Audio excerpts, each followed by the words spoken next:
Ignition sequence starts. 6, 5, 4, 3, 2, 1, 0. Liftoff. We have a liftoff.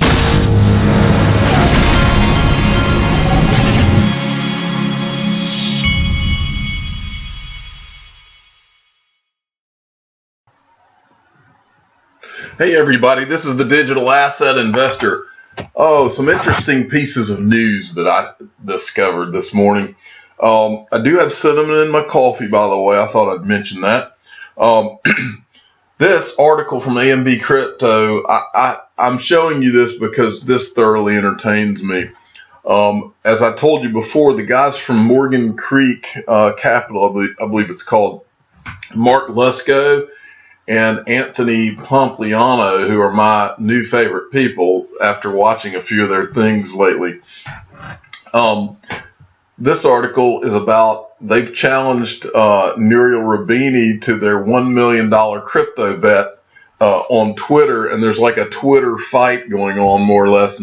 But the one thing that I've told you they will not do, all these guys that are running their mouths about crypto, they will not take the bet. Wonder why? But it's really interesting to go and look at. Nouriel Roubini blocked me when I asked him. I can't remember exactly what I asked him. Oh, he said something. He was going on and on about how crypto was a Ponzi scheme, and he was talking about how we're all stupid and don't get it. And I made some comment replying to one of his tweets that is backed, something to the effect of, I said, is backed stupid, Fidelity Digital Assets, all these people that are coming into this market, are they all stupid and you're smart? Why are they all coming in if this is so stupid? In other words, you're a hired gun and you've got some kind of agenda. But anyway, this is funny. If you go down his thing here, Nouriel Roubini and Anthony Pompliano's Buffett Bet 2.0 feud rages in Twitter. And they're just going back and forth. Nouriel Roubini will say, "Oh, look how your thing's performed," and all this kind of thing. And then Pompliano says, "Talk is cheap. You taking the bet or going to Monday morning quarterback this one?" If you want to check out the index, you can see it here, and he gives them his website. And then on December 10th, Roubini erupted the feud again when he tweeted, "You take bets only when there is no counterparty risk." In other words, he's trying to muddy the waters here because he don't want to take the bet. He knows what's going to happen. And Pompliano replied to him, and he says, "I should be charging you for all this." This is a great tweet. "I should be charging you for all this relevancy and exposure you're getting from using my name. Just another freeloading no-coiner who has been calling for Bitcoin's death since $58. And it says, "Candidate for worst call of the decade." So this Nouriel Roubini, I think Pompliano is handling him nicely, and you got to love it. And Mark Yusko's weighing in, but it's just a really funny thing. Then I think down here, this guy decided he wanted to take the bet. And he says that they're trying to arrange a meeting to take the bet. And of course, he backs out as well. Blames it on his son or whatever, but this Jim O'Shaughnessy, he's going to take the bet, but then he's not going to take the bet. So go figure. Moving along here, this was another great tweet that I saw today. This is from Rand Nuna that runs the CNBC crypto show. "So I told my wife I put more fiat into BTC. She went crazy. Never seen her so mad. When she finally calmed down, I asked her why she was so mad.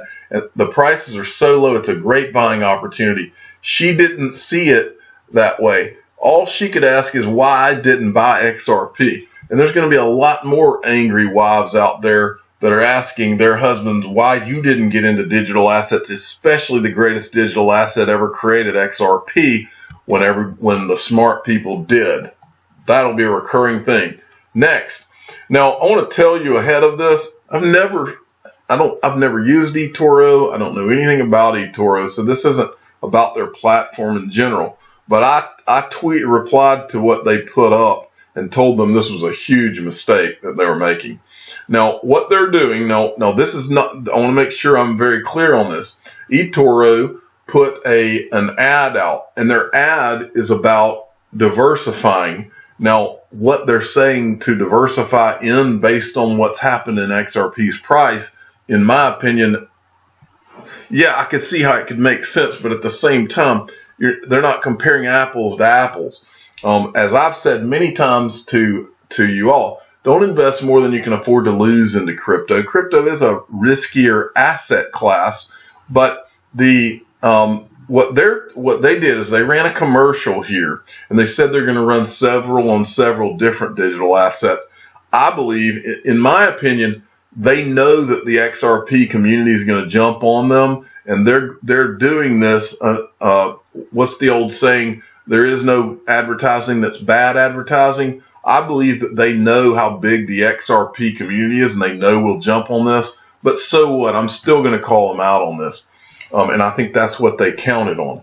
Holding a long XRP position, here's something to consider. And then what they do is they show you how XRP has not performed well like no digital asset has over the course of 2018. And they say, well, what you could do is diversify into MasterCard, Visa. I mean, no, to me, if your slice of investment in digital assets is money that you can't afford to lose, that's not the same slice that you're going to have invested in traditional financial companies like Visa, MasterCard, and American Express. You'll have part of your portfolio in that maybe, but that would be a part of your equity portfolio. Not, I mean, digital assets is going to be a tiny, like I've told you before, it's going to be a tiny sliver of people's assets when all of the financial advisors get a hold of this anyway. So their ad doesn't really make sense, but what they're doing, they're making a big mistake when they make XRP the focal point. All digital assets have been in a bear market, not just XRP. And so to try to single XRP out, I just think is not a very good move, and it's not really an honest presentation of things. Moving along, now this is what the highlight of this video is about. This is something I truly do wonder if Ripple has had an ace up their sleeve all this time while all this securities talk has been going on. Now remember, the SEC, I want everybody to remember something, and I'm not trying to revisit the security thing, but this is something that everybody needs to let sink in really well. Now, and I'll preface this by saying I'm not an attorney. I'm a digital asset investor. I'm not an investment advisor. I'm not an accountant. I'm not an attorney. Okay, and so what I'm reading to you is just me thinking out loud, in my opinion. Okay, well, this tweet came across, and this is about the XRP. Is it a security issue? From DeepScapital regarding XRP being a security. We think since private party lawsuits have to be filed within 3 years of public offering of the security, and the current lawsuit was filed over 5 years after creation of the token in 2013, court will likely not rule based on the merits of the case. Now, again, this is my opinion and my understanding of how things like this work. So any of you lawyers out there, I would love to hear you weigh in on this on Twitter or in my comment section, whatever. But I believe that I'm right about this. I think that Ripple has had this ace up their sleeve all along. And here's the deal. Let's say that we're all wrong. Let's say that I'm wrong and XRP is a security. And that factually it's a security. Well, I believe Ripple has known all along that the statute, I don't think it's called a statute of limitations in this case because this is a private lawsuit. I think statute of limitations applies to criminal things, but this could partially fall into that. I don't know how that works. But, and as I said, I'm not an attorney. So what I did when I saw, this is the first time in all of this securities discussion that I've seen this.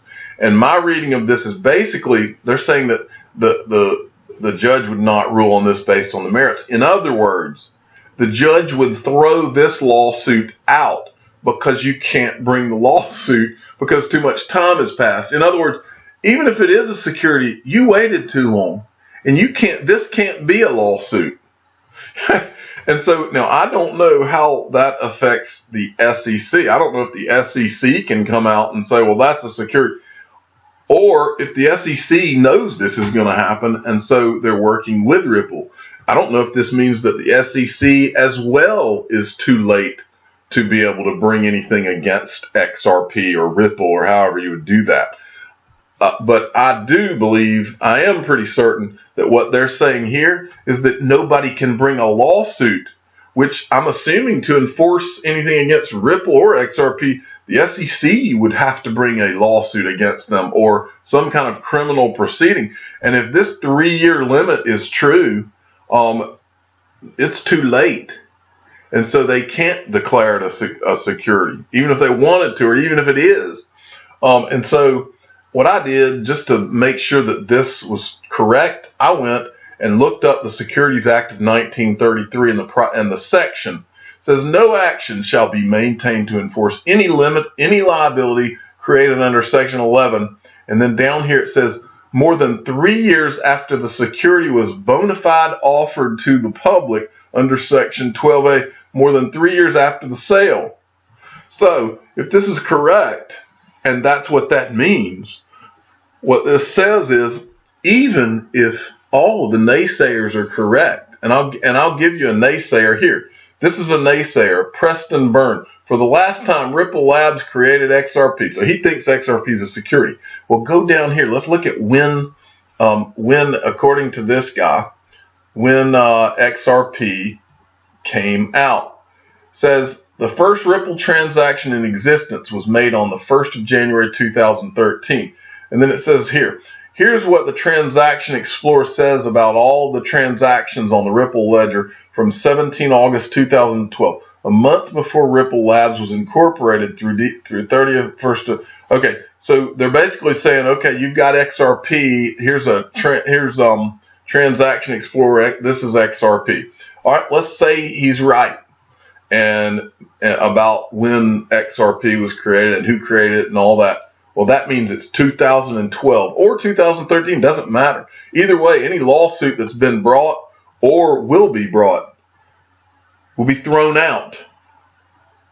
The way I understand this, in my opinion, based on the way I understand this, I'm the digital asset. Oh, before I forget, I'm going to keep reminding y'all because this is not going to last long. 30% discount on Ledger Nano S's. Go in the description of any of my videos and you can get your Ledger Nano S at a 30% discount. This is a great deal and it's for December. So go and grab one if you haven't already, or if you're planning on getting one for a Christmas present for anyone. It's the safest way to store your digital assets, period. I'm the digital asset investor. I'm not an investment advisor. This is for entertainment purposes only. Please subscribe and hit the like button and tell your friends and family that Ripple may have an ace up their sleeve. Thanks for listening.